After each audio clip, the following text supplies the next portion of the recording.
Part 1. El Mencho's story began far from the power he would one day hold. As a child, he worked in the mountains of Michoacan, picking avocados. School ended for him at just 10 years old, and by 14, he was already guarding marijuana fields for traffickers who barely even knew who he was. Necio Ocera Cervantes was born in 1966 in Aguila, Mexico, one of 5 brothers raised in extreme poverty in a home with dirt floors. There was no money, no real education, and no clear path forward, so he decided to create his own. In his late teens, he crossed illegally into California hoping for opportunity, but instead, he stepped straight into the drug world. At 19, he was arrested in San Francisco carrying stolen property and a loaded gun. Later, he was arrested again for selling narcotics, and then again on federal heroin charges alongside his brother. He had actually noticed the undercover officers before his brother Abraham did, but by then, it was already too late. In order to protect his brother from spending life behind bars, he accepted the blame, pleaded guilty, and received a 5-year sentence. After serving 3 years, he was deported back to Mexico.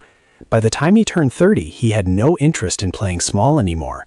He briefly joined the police force in Jalisco, then left and became part of the Millennial Cartel. After marrying the sister of a cartel clan leader, he began moving up quickly. Whenever his superiors were arrested or killed, he didn't grieve. He reorganized and pushed forward. In 2010, he formed his own organization, the Jalisco New Generation Cartel. Under his leadership, CJNG carried out extreme acts of violence. Military helicopters were shot down, judges were assassinated, and government buildings were attacked with drones. The United States eventually placed a $15 million bounty on him. Very few photographs of him even existed. He moved almost like a ghost, constantly protected by hundreds of gunmen and even landmines. On February 22, 2026, Mexican Special Forces raided his hideout in Talpa, Jalisco. He had thrown a party the night before, and many of his guards were unprepared. El Mencho fled into the surrounding woods, already wounded. Soldiers eventually discovered him hiding in the brush. He was airlifted out, but he died before the helicopter could land. Within hours, burning vehicles blocked highways across 20 states, and Guadalajara fell silent. The son of a poor avocado farmer had become the most wanted criminal in the Western Hemisphere, and even in death, his influence brought an entire country to its knees. Conga's life began with tragedy as well. His father died when he was 3 years old, and 2 years later, his mother passed away too. The only lessons he truly learned growing up were how to fight and how to cultivate opium. Conga was born in 1934 in Lima, a remote village in Burma Shan state. Half Chinese and half Shan, he was raised mainly by his grandfather and never learned how to read or write. By the age of 16, he had already formed his first armed gang. In his 20s, he began training with Chinese nationalist soldiers who had fled into Burma, and from them he learned the inner workings of the opium trade. In 1963, the Burmese government offered him a deal, fight local rebels, and in exchange he could use government roads to transport opium. He agreed. Within only a few years, he had become one of the most powerful militia leaders in the entire region. But in 1967, a devastating ambush by a rival group nearly wiped him out. The Laotianian army bombed his mule convoy and stole his opium supply. Then in 1969, the Burmese government arrested him for treason and imprisoned him in Mandalay for 5 years. Yet prison didn't destroy him. While locked behind bars, he studied Sun Tzu's Art of War, and when he was released, he came out sharper and more determined than ever. After regaining his freedom, he rebuilt his entire network from the ground up, relocating to Thailand where he established the Muang Thai Army, 20,000 soldiers, heroin refineries, and a trafficking network that eventually supplied nearly half of the heroin entering the United States. The DEA described his heroin as 90% pure. The United States placed a $2 million bounty on his head. Twice he even offered to sell his entire opium harvest to Western governments in exchange for financial aid, but both offers were rejected. By the mid-1990s, rival forces were closing in on him. In 1996, he secretly negotiated a deal with the Burmese military. He would surrender his army, and in return, he would avoid extradition, trial, and prison. Afterward, he moved to Yangon with his immense fortune and 4 teenage mistresses. He later died peacefully in 2007 at the age of 73 from diabetes, heart disease, and old age, lying in his own bed, never punished. The man known as the Opium King never spent a single day standing in court. Part 2. Felix Mitchell's rise began in the housing projects along 69th Avenue in East Oakland, where poverty offered no clear escape, so he created one through heroin. Felix Wayne Mitchell Jr. was born in 1954 in Oakland, California, dropped out of high school, and while still a teenager formed a neighborhood crew known as the 69 Mob. What started as small-time street crime quickly evolved into the first large-scale street-level drug operation in the Bay Area. Mitchell built connections with major suppliers in Los Angeles and Detroit, expanding a heroin empire that stretched across California and deep into the Midwest. At the height of his power, the 69 Mob generated nearly $1 million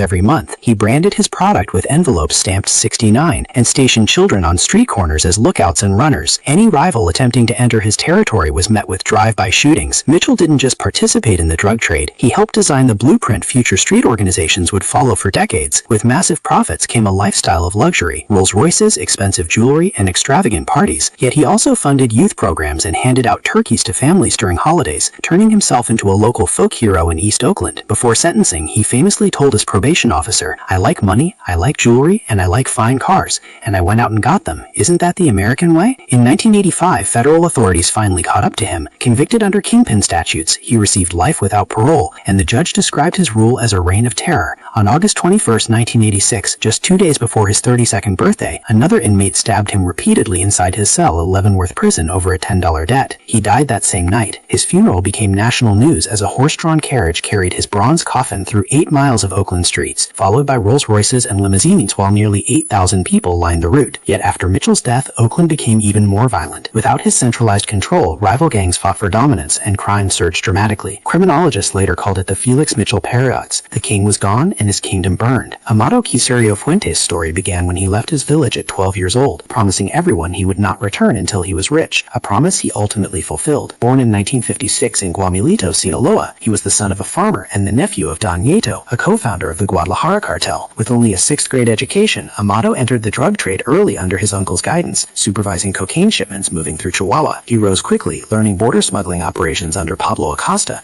and later working alongside Rafael Aguilar Guardo, who controlled the Juarez corridor. In 1993, while Aguilar vacationed in Cancun, Amado Adam assassinated outside a restaurant and seized control of the cartel himself.